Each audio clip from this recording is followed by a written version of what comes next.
আসসালামু আলাইকুম প্রিয় শিক্ষার্থীবৃন্দ। কেমন আছো সবাই? আশা করি আল্লাহর রহমতে সবাই ভালো আছো। এসএসসি পরীক্ষাতে ২০২৬ বলো, ২৭ বলো, ২৮ বলো পরবর্তী বছরগুলোতেও যারা আমার এই ভিডিওটি দেখবে তোমাদের সবার জন্য আজকের ভিডিওটি খুবই গুরুত্বপূর্ণ। ইনশাআল্লাহ ভিডিওটি সম্পূর্ণ দেখো। আজকে আমরা যে বিষয়টি নিয়ে এসেছি সেটি হচ্ছে খুবই ইম্পোর্টেন্ট একটা ডায়লগ। এই একটা ডায়লগ দিয়ে তোমরা অনেকগুলো ডায়লগ শেষ করতে পারবে। এগুলোকে বলা হয় বিপদের বন্ধু। অনেকেই চেয়েছো এজন্য তোমাদের কাছে এটা শেয়ার করলাম। ইনশাআল্লাহ তুমি তোমার বন্ধুদের কাছেও এই ভিডিওটি শেয়ার করে দিতে পারো।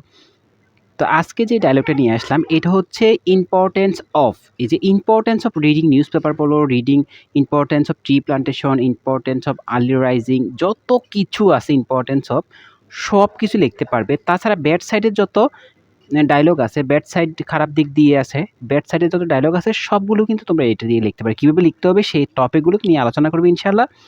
তুমি যদি আমাদের চ্যানেল নতুন হয়ে থাকো তাহলে অনুরোধ থাকবে এখনই আমাদের চ্যানেলটিকে সাবস্ক্রাইব করে আমাদের সঙ্গী হয়ে যাও, কারণ পরবর্তী সকল আপডেটগুলো তোমাদের জন্য।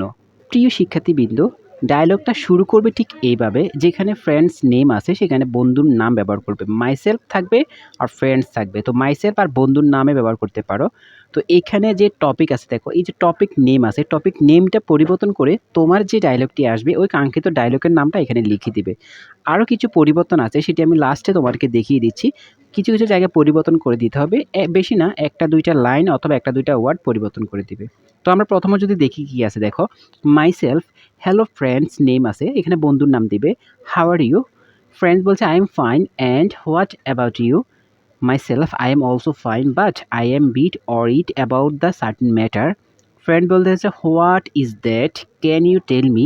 Myself, yes I am thinking about the importance, এখানে যে ইম্পর্টেন্স আছে এখানে importance of reading newspaper, importance of tree plantation এগুলো ব্যবহার করতে পারবে। অথবা ব্যাড এফেক্ট অফ, যদি খারাপ দিক দিয়ে আসে তাহলে ব্যাড এফেক্ট অফ ব্যবহার করবে। টপিক নেম মানে হচ্ছে যে ডায়লগ আসবে সেই ডায়লগের নামটা এখানে ব্যবহার করবে।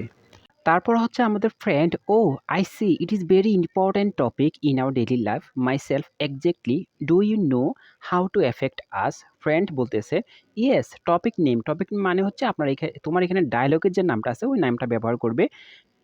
Plays a better role in our life, যদি ভালো দিক হয়, ভালো বিষয় নিয়ে তুমি ডায়লগটা লেখো তাহলে এখানে এই লাইনটা ব্যবহার করবে। আর যদি তুমি কোনো সমস্যা নিয়ে তুমি এই ডায়লগটা লেখো তখন দিবে it creates many problems for us.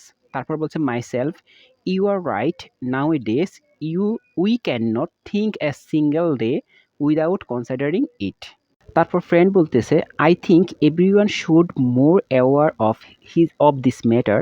Myself, I totally agree with you, we should discuss this with our friends and family to make them aware. Friends বলতেছে thank you for this nice discussion, I have learned a lot. Myself বলতেছে you are most welcome, take care.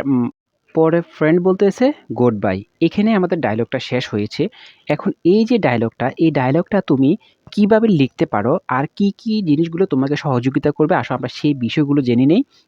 প্রিয় বন্ধুরা, দেখো কিভাবে ব্যবহার করবে। ভালো বিষয়ের ক্ষেত্রে যেমন লার্নিং ইংলিশ, ফিজিক্যাল এক্সারসাইজ, এইগুলোর ক্ষেত্রে তোমরা মাইসেলফ মাইসেলফ যেখানে আছে ওইখানে কি দেখবে দেখো, I am thinking about the importance of learning English, আমি কথাটা আগেও বলেছিলাম। তারপর ফ্রেন্ডের পরিবর্তে ফ্রেন্ডের জায়গায় কী লিখবে, learning English plays a vital role in our career. তো এই কথাটা লাগাইবে ওইখানে, ওইখানে লাইনটা আছে এখানে।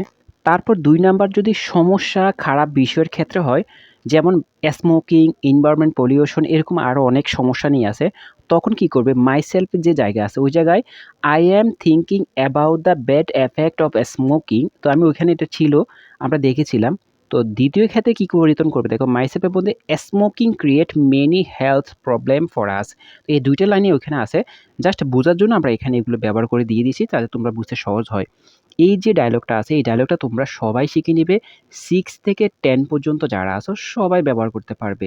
আর এটা হচ্ছে বিপদের বন্ধু। আরেকটা কথা বলে রাখি, তোমরা কি করবে এই ডায়লগটার মধ্যে যদি তোমরা আগে থাকতে ওই ডায়লগটা সম্পর্কে তোমার ধারণা থাকে, যেমন যদি লার্নিং ইংলিশ আছে, তো এই লার্নিং ইংলিশ সম্পর্কে তোমার যদি ধারণা থাকে, তুমি যদি আগে কোনো ধারণা পারো তাহলে ২-১ টা লাইন চেষ্টা করবে নিজে থেকে দেওয়ার জন্য।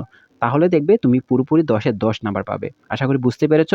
ভিডিওটি ভালো লাগলে অবশ্যই ভিডিওটি শেয়ার করে দিবে তোমার বন্ধুদের কাছে। আর ভিডিওতে একটা লাইক করে দিও। আমাদের চ্যানেলটিকে সাবস্ক্রাইব করে রাখো পরবর্তী এরকম সকল হেল্পফুল ভিডিও পাওয়ার জন্য। ভালো থেকো। আসসালামু আলাইকুম।